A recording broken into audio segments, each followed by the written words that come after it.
process, and then we'll pull up keys. I don't think I have any introductions or announcements at the moment. I think Mike might be joining us next week to start going through with us on the Andrena. Okay. But I think that's it for a couple of weeks of information I need to share. Got it. All right, David, just take it away. You might just give people who didn't show up last week how we got to where we're going to be today. Sure. Okay. Yeah, actually, I mean, that's sort of the first thing. So tell me when you see my screen. We got it. All right. And then I'm going to go to, is this the one I want? Got Discover Life on that? Yeah, no, this is the one I want. And actually I have an alternate view of Discover Life. So let me go to that one. And Claire and myself can also show some other things if you want, if that's efficient. Yeah. So hold on. Here we go. Okay. So first, just to quickly review the specimen. So this is our B. And we were able to talk about the fovea. It's dark above, light below. We are able to talk about the distance from the fovea to the lateral ocellus. David, go ahead, David, Sam. Yes. Tell people why it's got the subgenus name it does, just so they don't get confused. Yes, well, we haven't got to subgenus yet, Sam. Well, it's on there. It says class Andrena, which I think is clever, but just not to confuse people. Yeah, no, I'm not confused about class and genus. No, but it might confuse other people. Yes. Okay. I thought that was good. Okay. So yeah, the big overview. Yes, for people who weren't here last week. So I had a mystery Andrena, and I photographed the heck out of it so we could easily discuss the traits. And I was also using my own cool. Let's see, where is that sucker? Glossary? What? No. The traits key. The guide to discover life. It'll just take me a second. Okay. I'm putting it in the chat.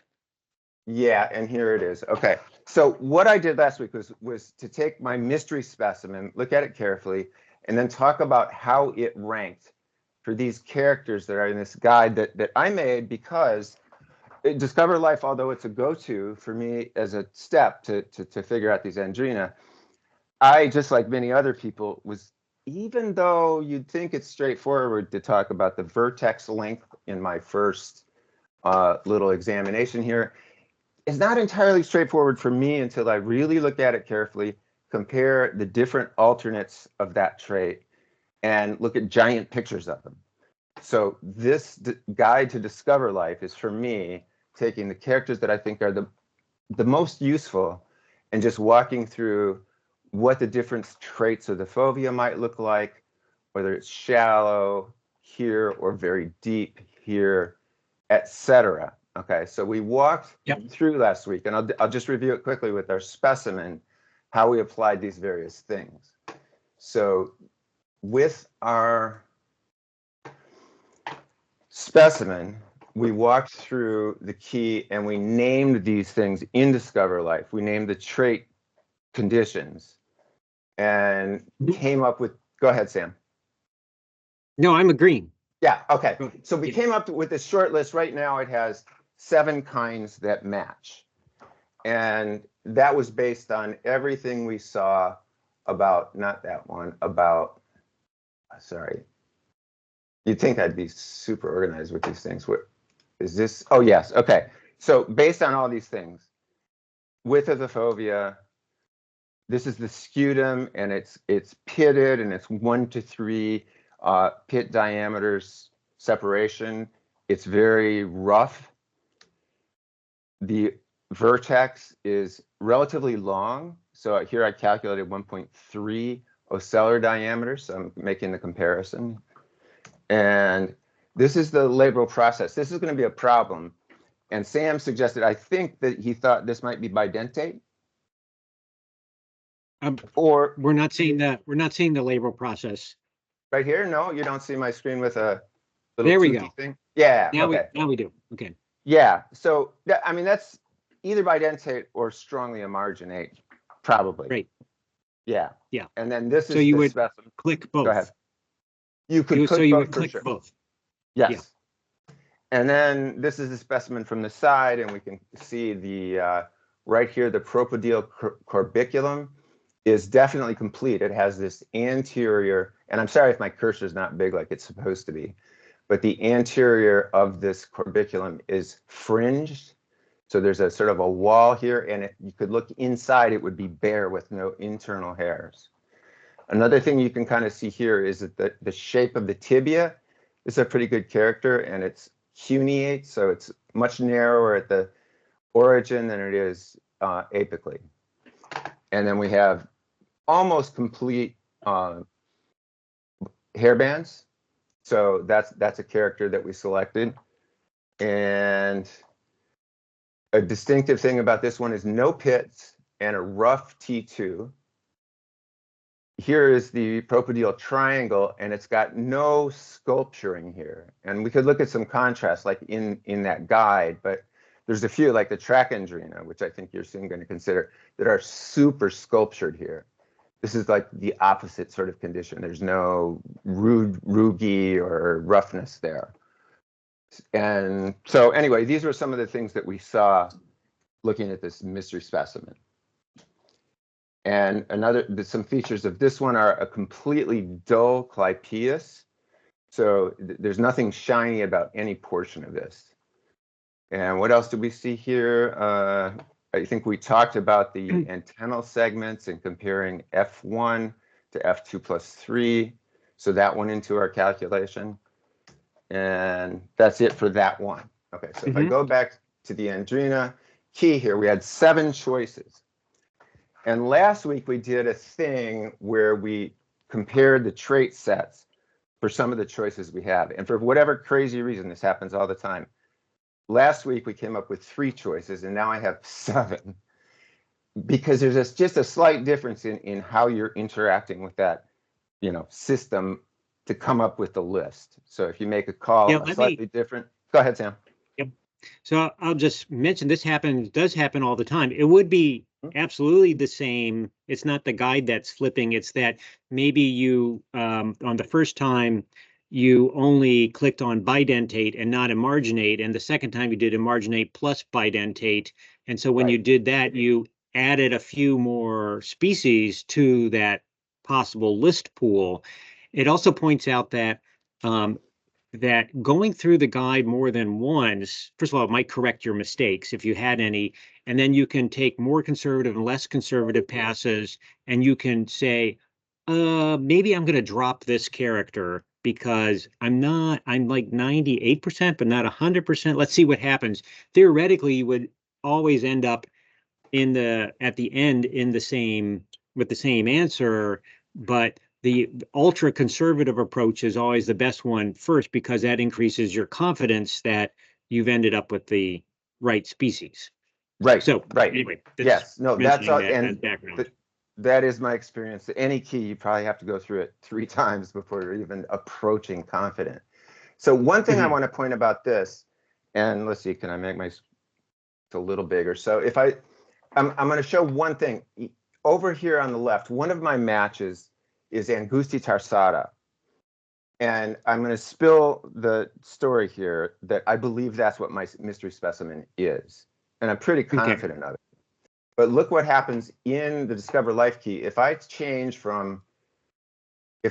that it is bidentate, which is one way you could interpret the image we saw just a minute ago.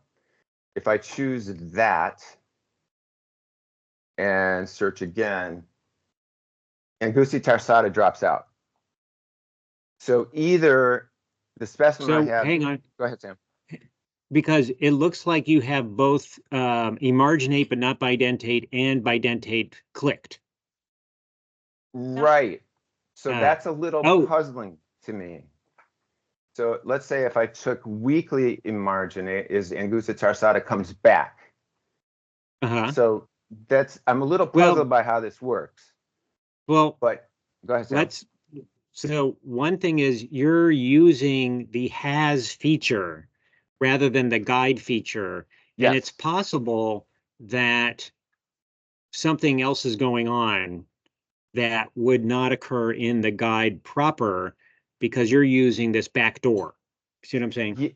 Right, I do. It should be explainable, but I'm not sure exactly. So I don't know if clicking on the characters in has is absolutely the same as clicking on the characters in the front end of the guide. Right, and I agree. I just don't know the answer. It feels to me different, and I should say why I use the has feature rather than just the conventional way of making some clicks is that if I start out with a specimen and I think I have a pretty good sense of many of the traits, yeah. If I do has, I can see every single trait and make a declaration on the ones I know. If I use the normal system, there'll be about 12 things initially, and then it simplifies and so on. So it's a different way to interact. So yeah, I agree. It might be sort of different. But what I want to do. Yes, please. So, or this is for Sam and the function, and maybe for everybody. We've talked about that. Like you can skip past the first page. The first page is just sort of usually a really good way to suss out and bring the lists really down. Okay, this is Claire's talking about using the guide as you normally would. Go ahead. Yeah, as you normally would, like, and we've talked about this before about you can use the guide as you normally would, and those first dozen of characters on our first page are usually ones that kind of like nicely break out morphospecies. But you can just jump right by hitting the search and then simplify again.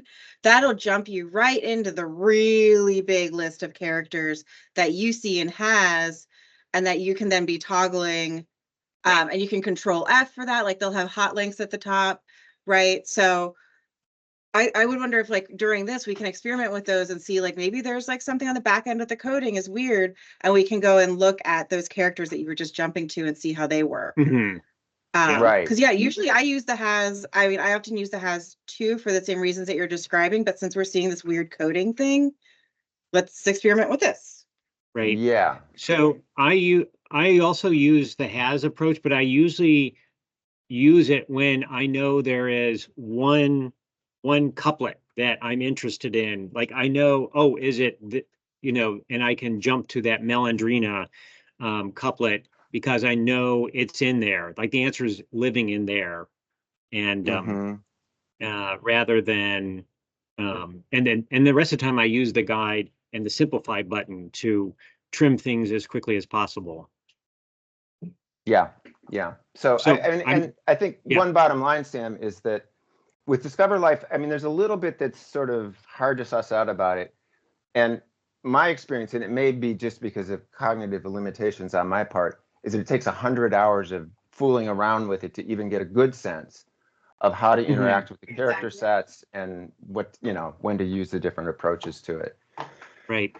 So yeah, it's more complicated than a piece of paper with a dichotomous key, and more powerful and more dangerous depending on whether, how you approach it. If you approach it like, oh, I'm just going to answer questions, you're in the same boat as just going through a dichotomous key and guessing. So, yeah. Right. And the other problem. And back to the ID, I do have a question in the chat. So continue your conversation, but then there's a question. Good. So, I mean, the other thing to point out about Discover Life's Andrena key is it's facing enormous odds against the tremendous diversity of Andrena. And many of these are separate on fine characters. And so it's a big challenge. In Oregon, when I use that in the Discover Life key, I get 140 possible matches.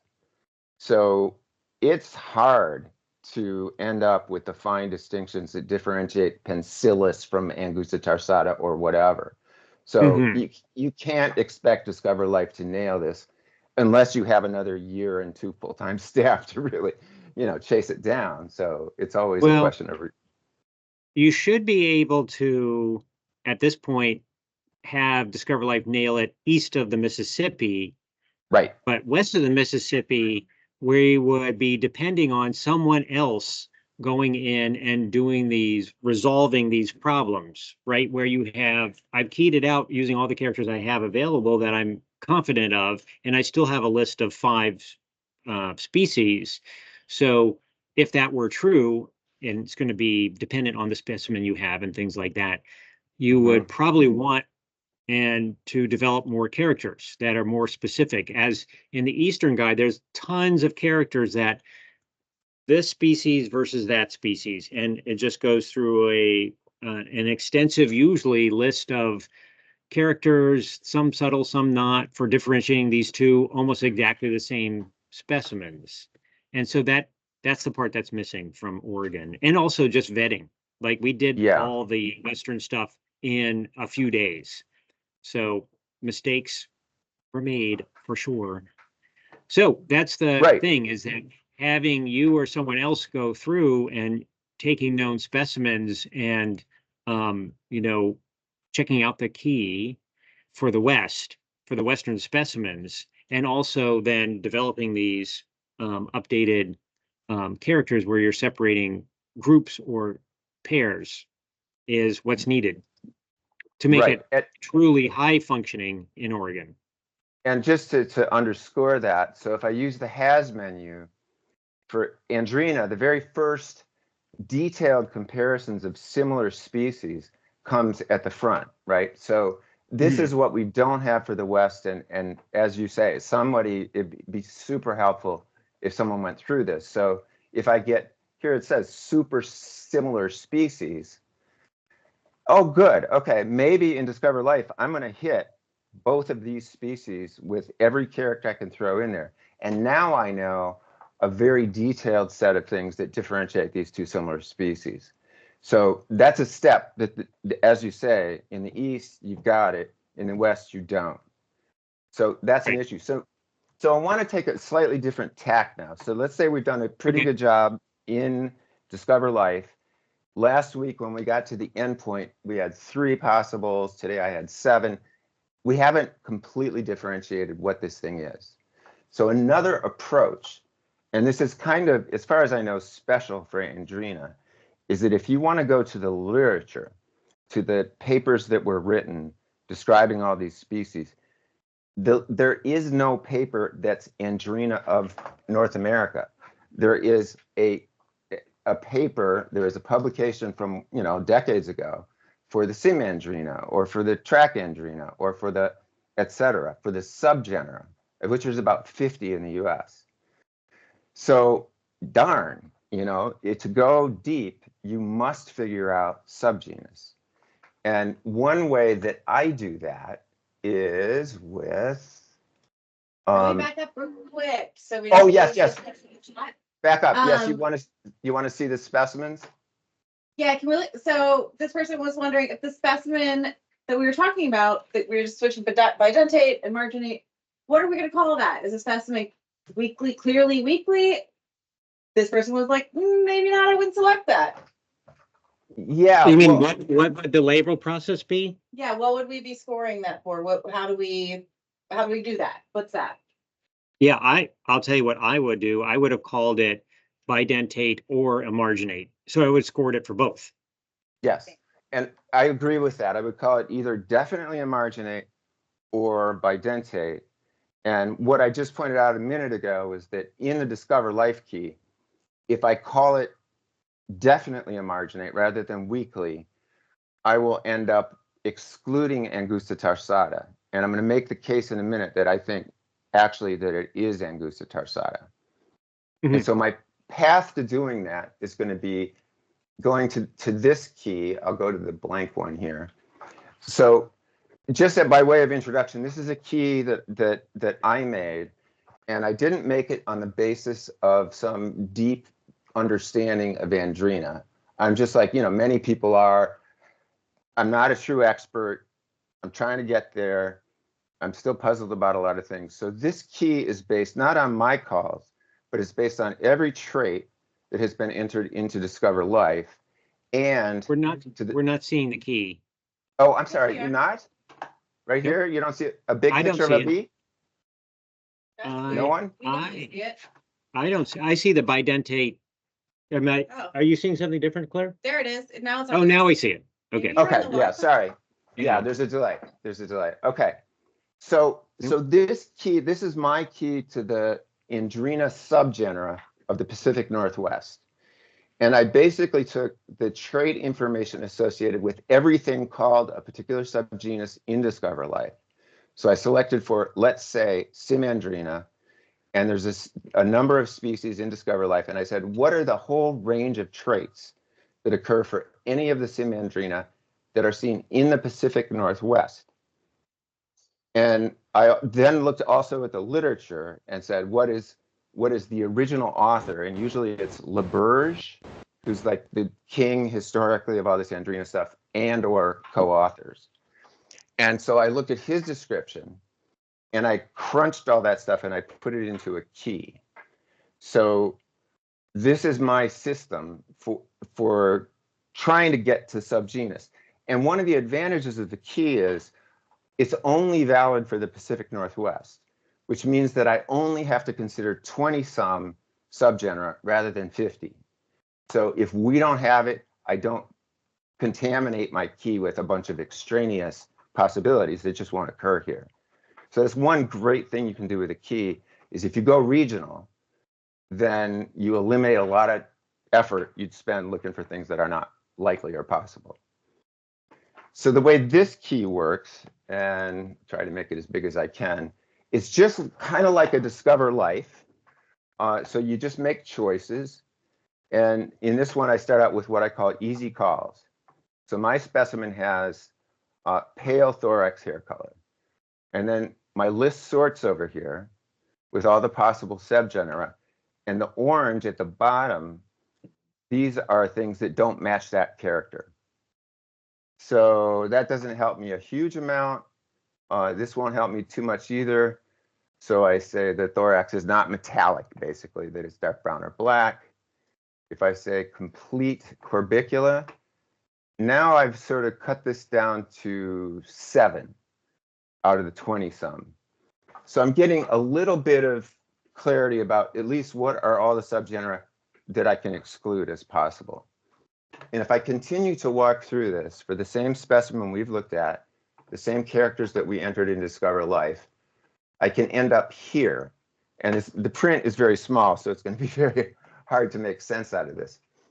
But I end up, if I enter mostly the easy things, that my specimen is the most likely to be Andrena or Simandrena. And then it's totally unlikely to be Calandrena in the middle of the pack here or Melandrena. These orange circles say it's not a match on those traits. So I had to use a lot of traits, but I got down to these 2. And I could continue to go with this, and maybe I would be able to say for sure which of those 2 top candidates, Andrena or Simandrena, it might be. But I don't want to fool with this key a lot more. The only thing I'll say before I leave this key is that one of the advantages is rather than giving you an unambiguous answer, because it's very hard, these things are not all phylogenetically true. So there's a lot of cross in the characters, but it does give you, if I go back to just from the start, it tells me, and we talked about this a little bit last week, if I start out with, let's say, a trait that is a bit unusual, so I say it's metallic, well, I can instantly sort to these 5 subgenera. So it really helps me discriminate. And the minute I do this, I start to realize, oh, that's a great character, because it really cuts things down. Or if I take another somewhat unusual case of a short R vein in the wing, again, I can exclude a lot of the possible subgenera. And so this is just like with Discover Life. You fool around with it and you get a sense of what's powerful and what's really not super helpful, because everybody seems to have that.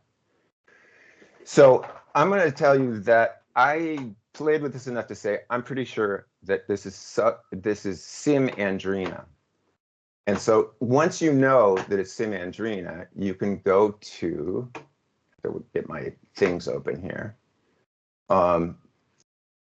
And again, I'll have trouble with the size of things. Okay, let me make this bigger. So come on, here, I'll just make it monstrous if I can. There we go. Let's see. Okay, it changed pages. So I'm going to the Laberge key for Simandrina, and I'm waiting for it to. I don't want the acknowledgements.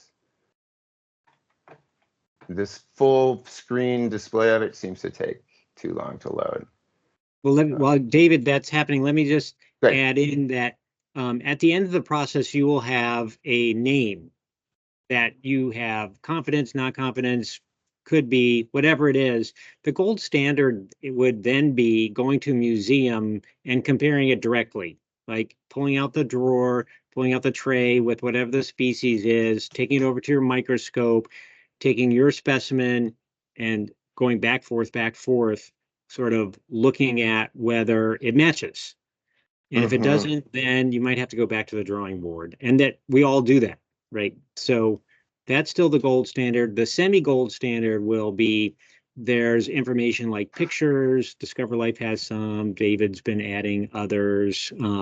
Other people's notes, looking at the species descriptions and things like that to see if you have a match. So there is still, just because you keyed something out, should not be considered the last step.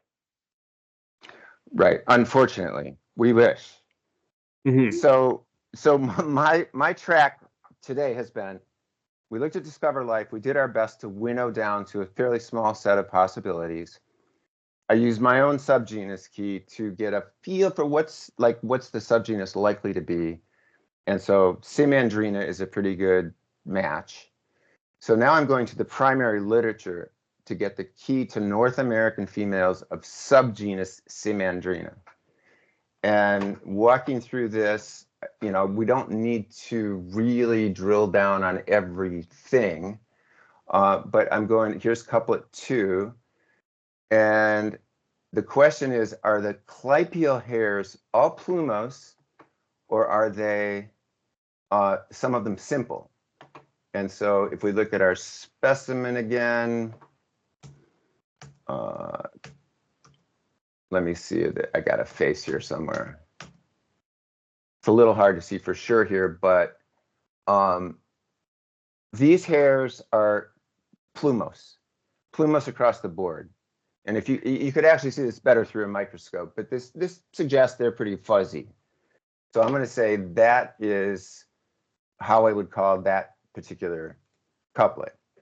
So clypeal hairs, all highly plumose. And I go to 4. Hind tibial scopal hairs, short. There I have a teeny bit of trouble because you sort of need the comparison. Go back to here, and here you can kind of see the tibial hairs, and these don't look short, but we can look in a minute at some other Simandrina and see some that have much longer hairs. But this is tough because what the heck is short? And a lot of times, of course, Keith will say that it's the length of the antennal flagellum number 1, or they'll compare it to the ocellar diameter or some other such thing, which is helpful. It's much better than short or long. What would be super helpful, in my view, would be show me a picture of what you mean by short and what you mean by long. So that would be the holy grail for Keith, to make it that explicit, because it's a little easier to interpret. But I'm going to call this short for, you know, and I can defend that if I need to. And so then I go to couplet 5, and couplet 5 asks me whether the facial fovea are broad above and whether they're close to the whether the fovea are close to the ocellus. Are they less than about half an ocellar diameter? And in my specimen, they're clearly more than that. So just to keep things rock solid here, see, what am I looking for? Oh, yes, it's in the first picture. This distance, here's an ocellar diameter in the upper corner here, and then the distance here to the beginning of the fovea, it's more than one. It's clearly more than one. And that's one that I think Discover Life has scored incorrectly. So if I go back now to this one, so is the facial fovea narrower than the above and separated from lateral ocellus by one or more ocellar diameters? And I'd say definitely more than one. So I'm going to go on to 6. We looked at the clypeus, and the choice in number 6 for clypeus of dulled, finely chagrined, or tessellate is definitely a fit. It's not shiny. So it's not Wheeler eye. So I'm going to go on to 7. And I'm almost getting to the end of this. So you may recall that we also took a look at the vertex length. So how far from the ocellus, the lateral ocellus, to the back of the head. And I had calculated from the photo for mine that it was 1.3 ocellar diameters for the vertex length. So that would get me to Angusta tarsata. So and then the other thing I can do, if I want to, I should want to do, as Sam says, if I could go see an actual Angusta tarsata, that would be fantastic. But you're sort of unlikely to have that available to you. I don't. So then you can go in this key if you want to. You can go to any particular species. So this one is for Nelsonii, and I can see some of its host associations and get a very detailed diagnosis. So now I can start to look at those things that are in the eastern key, like those fine distinctions between similar species. I assume that for the eastern key, somebody looked at this Laberge stuff as well as a bunch of specimens, and they decided which of these things to pull out as bonus details that help you differentiate the similar species. These things are not in the key, they're not in any key except for the Laberge key, and the details are, you're going to know right away that if the length is 7 to 9 millimeters for Nelsonii, and if yours is 13, you can probably exclude it. So those are the steps, and the discouraging thing to say about this is it takes forever.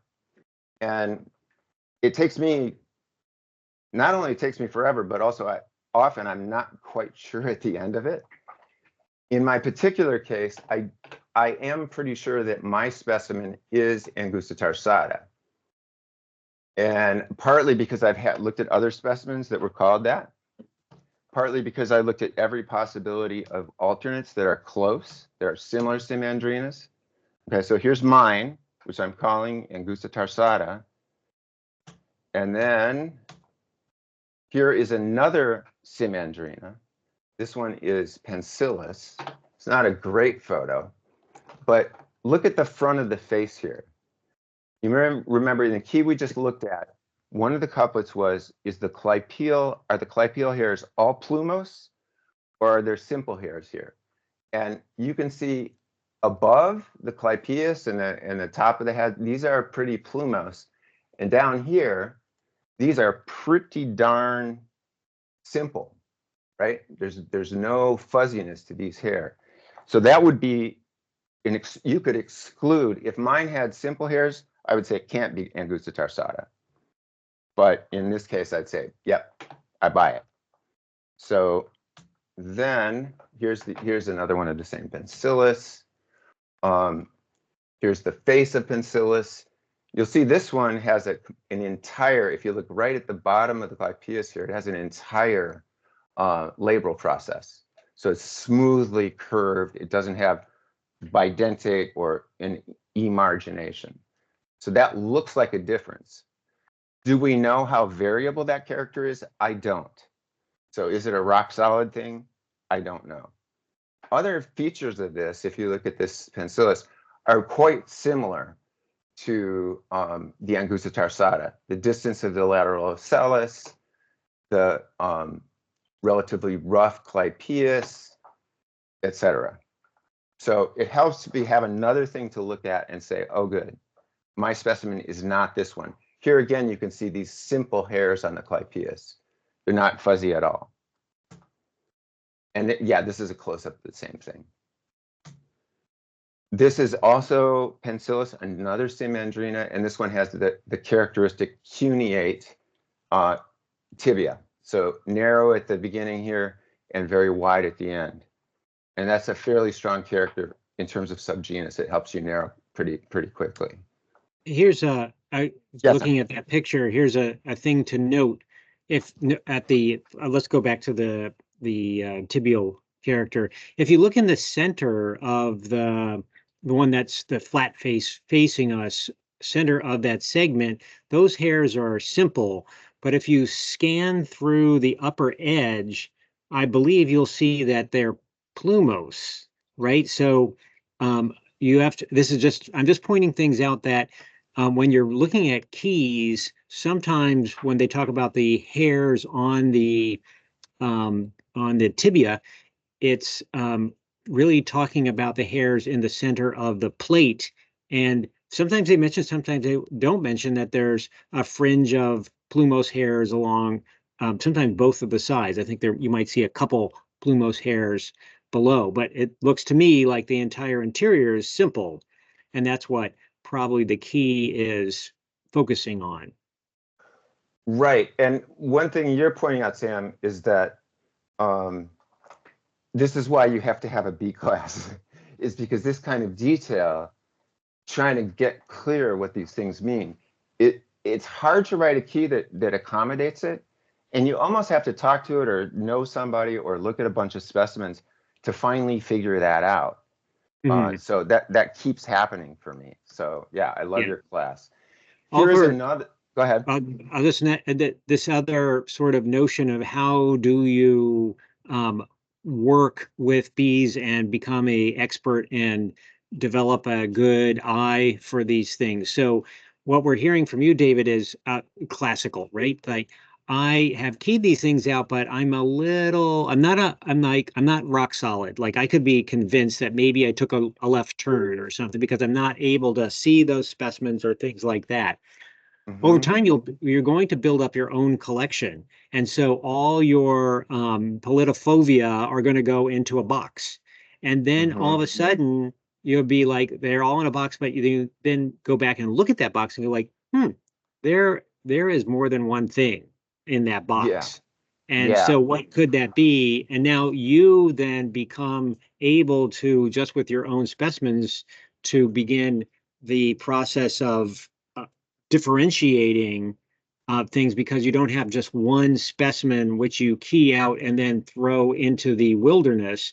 You have a specimen that you keyed out and put into your collection, and over time you accumulate a volume that you can take to the museum. But again, if you don't have museum, at least you have your boxes of specimens, and parsing through all the specimens that you claimed were the same thing, you'll find, and we do too, that it's like, oh, this one doesn't belong, So that's another thing for people to keep in mind. And that's one of the reasons that we have a huge surplus section. Instead of just destroying all the specimens that we no longer are using, we want people to take them and use them for their own, creating of collections. Right. And also practicing with known specimens, the keys. So a couple other things, some of it to follow up on what you just said, Sam. If you can't go look at someone's collection, and most people simply cannot. I mean, I'm in Corvallis, Oregon, and we have Oregon State University. And for me to go look at the specimens in Oregon State, it takes a lot. I got to jump through a lot of hoops. I've got to be able to make an appointment to go in there. There's just a bunch of logistics that make it difficult. And if I lived 100 miles away, it would feel much less likely that that would be a resource that I can really exploit. So one alternative, and I'm going to make the case that it's very useful with this specimen we're looking at, is if there are high quality images in Discover Life or anywhere else they can actually be really useful. And sometimes you really need to see the traits, so the whole image doesn't tell you much. But this particular image, this is Pallidifovia, is another Simandrina. As many of the characters we've already talked about, has nearly complete apical bands. It has a fovea that's, you can even see the distance between the ocellus and the fovea is relatively long. It's got a complete corbiculum. It's got a bunch of features that you say, oh yeah, okay, I get a sense now of a Simandrina. The other thing I notice in this one is that, you remember I sort of choked on the character that said, are the tibial hairs long or short? Well, this is another Simandrina, and this one, they're long. So it's only by comparison to my putative and gustatarsata that I say, oh, okay, now I know what they mean by long. And the other thing to say about this specimen is that this one, if you're lucky, you go to your local university museum and you find a specimen like this, and it has a species name, and in this case, it was determined by Laberge, who was the guy who, pioneered all of the basic taxonomy of Andrena. So I like to think, okay, this is a solid ID. It's better than mine because he wrote the book on this. So having specimens like this, super useful, so we need more, and that's sort of my mission, is to try to add some of those. This is another Simandrina. It's got a lot of similar. Go ahead, Sam. On that key about the legs of being short versus long, but it also had added short and simple, long and plumose. So you have, which is a good thing about keys, is that you have extra information that can help. Like that, I can see it's plumose on the edges, like the other one was too, right? But I can't quite tell because of all the pollen in there. But it probably, I'll just say it probably is plumose in the middle. But the sort of the clarity of reading closely the characters and not quickly, and it, like, it's not reading a book where you just sort of, your mind puts things together. It's like they wrote things very specifically for very specific reasons. Is an important approach. Yeah. I think I just have a couple other Simandrinas. And again, like it's super helpful again to have one that Laberge determined way like in 1963. And so I'm going to consider this a standard that I can compare to. So I can look at features on this one and look for the differences that are amongst the Simandrina represented by that one. Here's a dorsal view of it. Is there anything that stands out here? Hard to tell. It's not a super good image, so yeah, you can see this one though here at the bottom, long hairs, and maybe these central hairs are plumose. It's a little hard to tell for sure. And another thing in terms of photography is it would be really nice if whoever photographed this specimen, that being me, had also had the chance to take the time and do a really close-up picture of this tibia, or even cleaned the tibia. I could have brushed those little pollen hairs out and positioned it so that you can see those hairs and whether they're plumose or not. I couldn't do it with this specimen because I don't clean or touch or mess with something from 1960 that has, huge value. If it was my own specimen, I would tear the leg off and shoot it potentially. So, and here is the face of that same orthocarpi. It has the same very rough clypeus. It happens to have an entire labral process, etc. So this not a super good image. So just to summarize a couple things, sort of what I did last week and this week, I consider Discover Life to be a really great tool for winnowing things down. I don't consider it to be the clear, unambiguous, here's your answer, at least for Western taxa. I am quite sure that it will not differentiate, for example, the different Melandrina, or in this case, the Simandrinas. The key will not differentiate them until, as Sam says, somebody goes in, like based on what we've talked about today, I could easily already put in something, saying Angusta tarsata versus, what's my other one? Pencilis. If it has simple hairs, it's pencilis. If it has plumose hairs, it's going to be Angusta tarsata. So that's just a question of whenever someone has the time and bothers to do that, that part will be very helpful. So the David, go ahead. So you keep diminishing yourselves as not an expert, and that is becoming less and less apparent over time.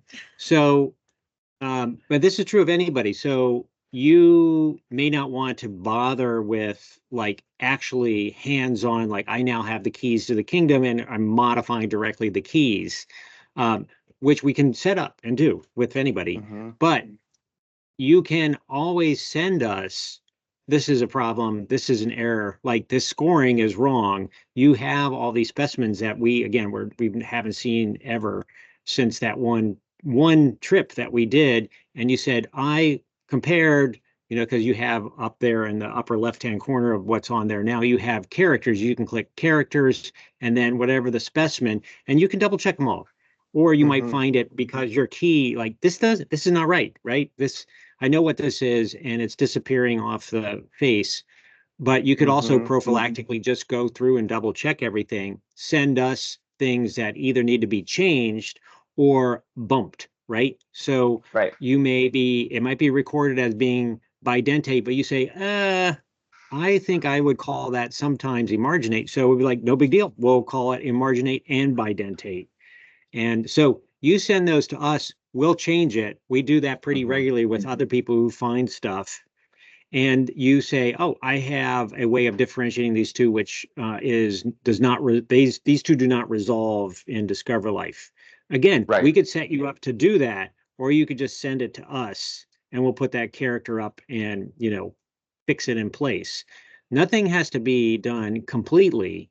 In particular, just like we work with several of you who are on this list to get like, oh, you know what? This species does occur in Wyoming. So we don't have a score for Wyoming. Please put it on. And we're like, fine, we could do that like in an instant. So I'm just making an argument to everybody, not just you. You're just the example person to, send us these changes. And if you want to do it more directly and really be serious about it, we can scale at lots of different levels. But if no one says anything, then you and everyone else is, dealing with a less than accurate thing, which, you're talking Andrena 550 species times 100 characters, like something's going to get messed up in that matrix. So for sure. Anyway, I'm off the soapbox now. Cool. And one other thing to note here. So Sam just mentioned that I can do a character comparison for different species selected from the menu list. And I just did this now. On my left, I have Angusta tarsata, which is what I think my thing is. And on the right, I have Pulitofovia, another Simandrina I just selected for the fun of it.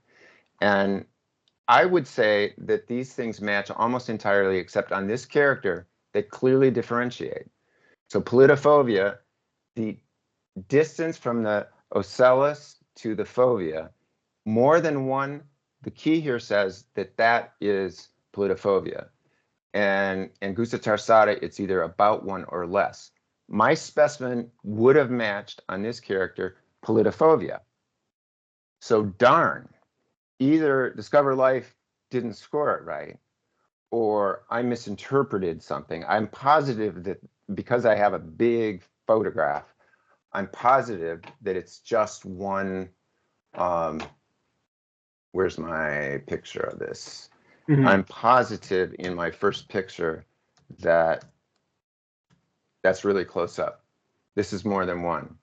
So I've got an issue with this one, so it's always going to be tough. I'm going to stick with Angusta tarsata, partly because I have another person determining it, partly because I've looked at a bunch of these specimens and thought hard about them, but I rarely get to any 100% about anything.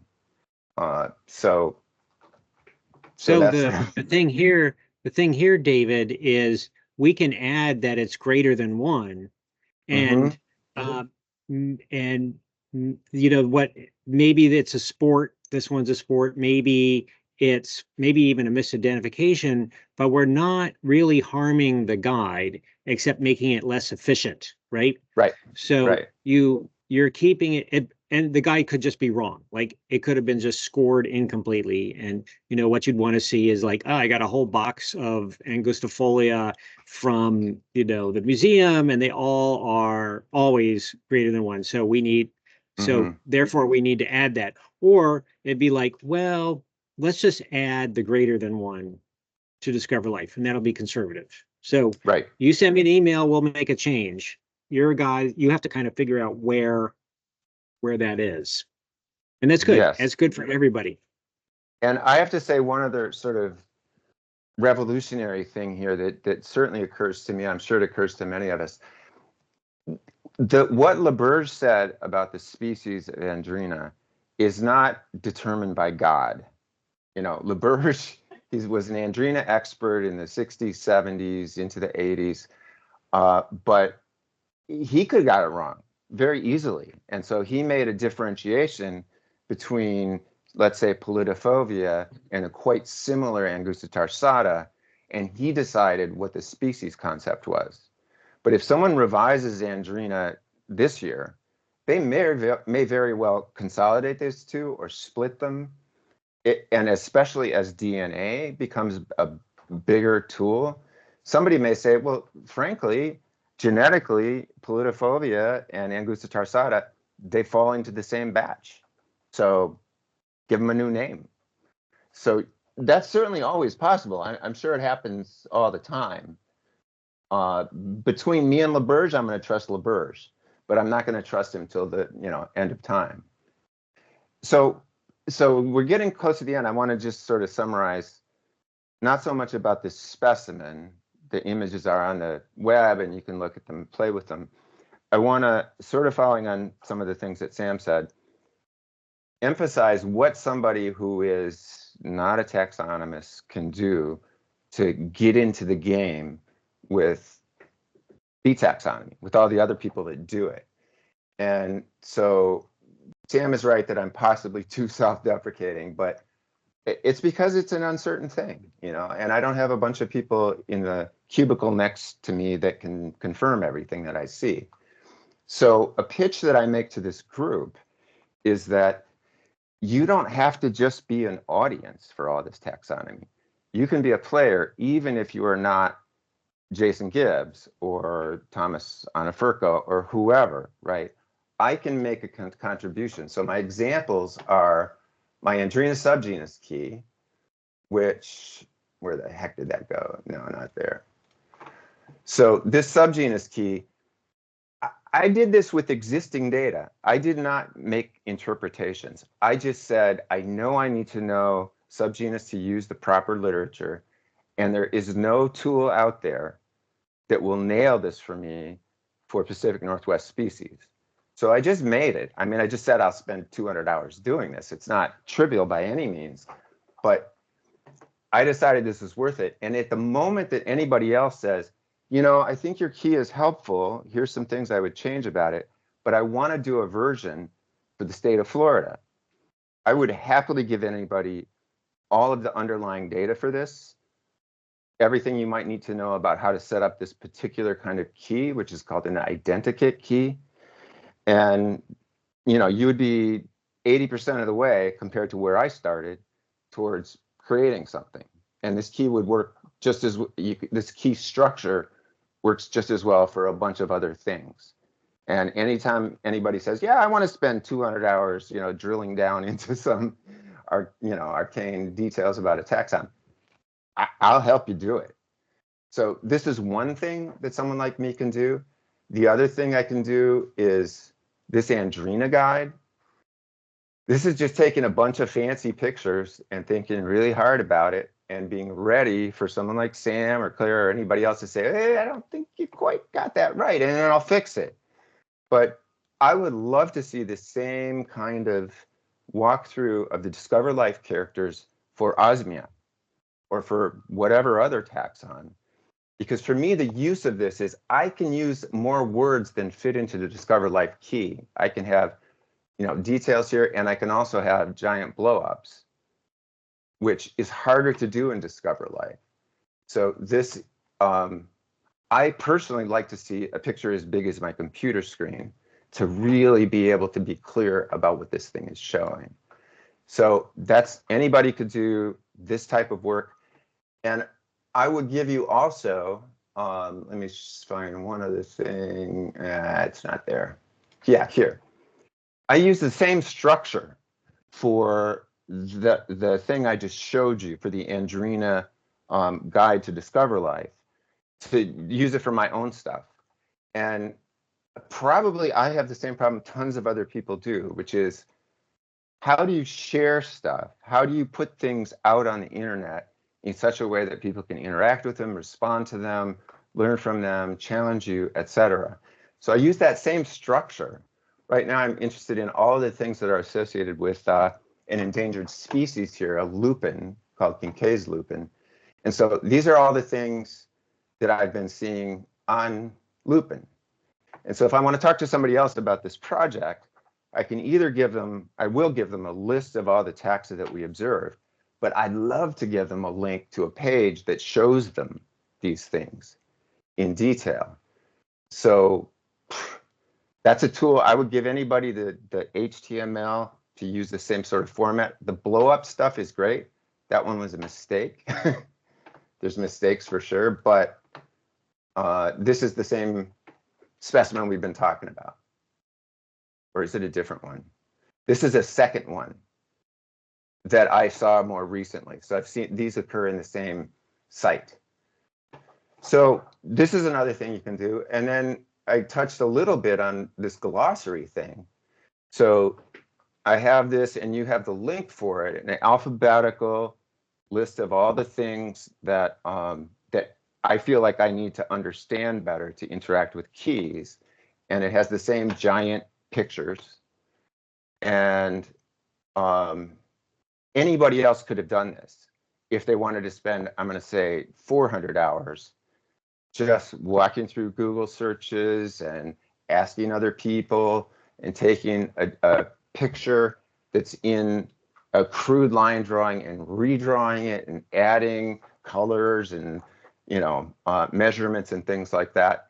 It's not trivial to spend the time on it, but it's the kind of thing that people can do. And if you don't have 500 hours to spend doing this kind of thing, anybody who wants to spend 50 hours more with me doing this stuff can be a co-author. I don't feel any sense of wanting to own all this. I just want it out there. So that's some of my pitch for, how to be involved in the taxonomy space and not to be afraid of, what you come in, like the naivete that you might come into with it. And I have to also say, as part of my pitch for being a tax anarchist, which is a wonderful descriptor, I also have to say that this class and Sam and Claire very definitely are the kind of people that make this doable for me. So a lot of the images I have, Sam mentioned that you'll send specimens out for people to look at. You don't throw them away. You give me your junk. I've looked at a lot of the so-called junk that's full of great traits. They came from the East. And it was probably not super hard for Claire to put those things in a box and send them to me, because she knew that if she does that, I will spend endless hours photographing the tiny details of it. It's a total win-win where I feel empowered to be participating in this. I get material that I otherwise never would have. And hopefully I throw some contributions in that eventually link to Discover Life or underscore what Discover Life, how that key works, et cetera, et cetera. So that's my big pitch. So any questions or feedback or ideas about how useful this might be or what I should be doing next? Or I totally invite people to unmute. We had a question in the chat about naming and how how that happens, but nothing yet about the guides. So Sure. open the mics or chat. All good.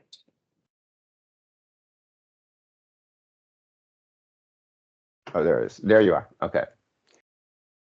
And of course, I'm always happy to get emails from anybody anytime. And I'm always looking for collaborators and ideas about how I should spend my time. Because the other thing I have to say about this, when I toss out that I spent 400 hours doing something, is there's two reasons why I can do that and most people can't. One is I'm retired. And two, like many people who are in this business, I'm completely obsessed. It's what I want to do, is stay up late and stare at B parts. Some people get that, most people don't, the general public, but it's not for everybody, of course. Who's working on Andrena right now? Anybody have a batch? Want to bring their pictures in?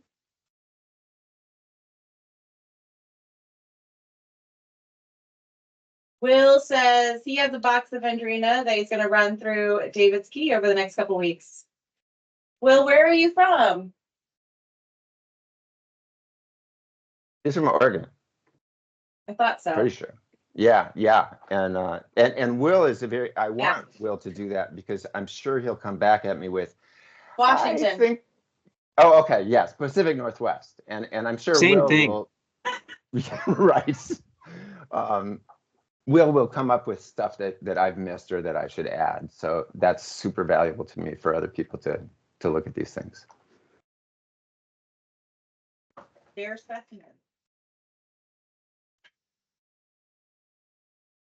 All Well, right. I think, Eric's still on. I have not done your Andrena yet because I knew that we were about to start Andrena, and this will be helpful. So those are from South Dakota. We have some USDA bees. Yeah. And David, I shared your glossary on Facebook. And did you get any feedback from anybody on it? I saw a lot of positives from, on the Facebook side, but is anyone interested in expanding it or converting it to Spanish or, check with some luck in? I would convert it to Spanish. I'm not bad at Spanish. The thing to say about that, Sam, two things. One is you are very powerful in the taxonomy world in that this glossary, which I called it a draft, and I'm sort of picking away at it over time, and I was very shy about sharing it. And Sam encouraged me to put it on the bee monitoring listserv, and then you did it on Facebook. So I went from 0 to 5 hits over a long period of time to 150 to 750. Whoa. So super helpful, because if I don't get exposure, I want exposure so people either can say, oh, I'm sorry, you're barking up the wrong tree, this is just not interesting. But if it is, and I do think it fits a niche, I need to have a bunch of eyes on it. The other thing to say about that is it's very hard, as you all know, to get feedback that involves effort on the part of somebody else, because everybody is overcommitted. Everybody is deep into their own rabbit hole. And for someone to just sort of walk through and say, here's what I want you to know about flagellomeres versus flagella, it's very hard to get that sort of feedback. So one that I would call out in a big way is Lawrence Packer gave me a message. Lawrence is, got huge credibility. He's a very kind person. And he gave me a bunch of, here's my sense of what these things mean, and, good job, blah, blah, blah. But it doesn't help me very much for people to say, oh, that's great, I'm really glad you're doing it. I mean, I like that, but it's much more useful to know, what do I need to tweak? How can I make it better? So there's all of that.